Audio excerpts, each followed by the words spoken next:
রাধারাধি গৌর হরি মাঝরাতে বাড়ির থেকে বেরিয়ে পড়েছেন। মায়েরা লক্ষ্য রাখুন, আপনাদের বাড়ির ছেলেরা যদি মাঝরাতে বেরিয়ে যায় কি করবেন?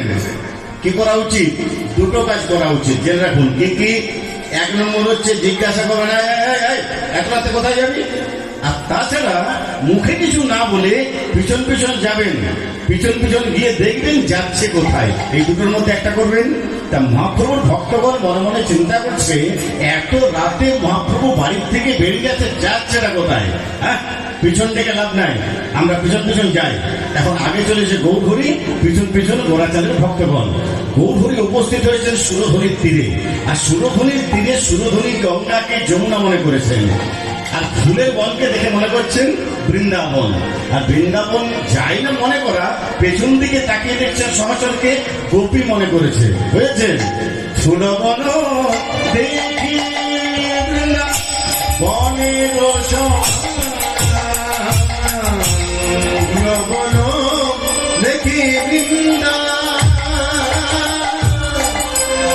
বনের ফুল বন দেখি বৃন্দা গোলায়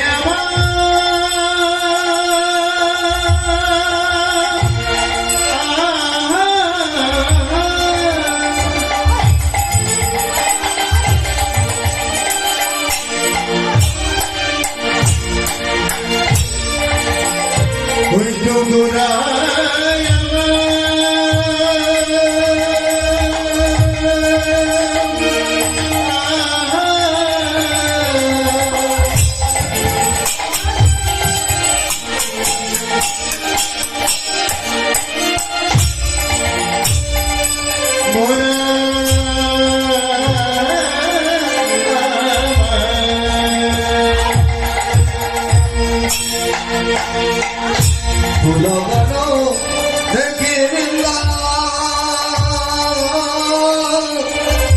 বনের আমার সহচর বন গোপী হনুমান, সহচর বন গোপী হনুমান, সহচর বন বন গোপী হনুমান। ফুলবনকে দেখে মনে করছেন বৃন্দাবন, আর সহচরকে দেখে মনে করছেন গোপী। মায়েরা লক্ষ্য রাখবেন, গোপী মনে আমরা সবাই মনে করি নারী। গোপী মনে আমাদের সবার মাথায় ভুল ধারণা আছে, গোপী মনে নারী না। গো শব্দে ইন্দ্রিয়, পি শব্দে দমন করা।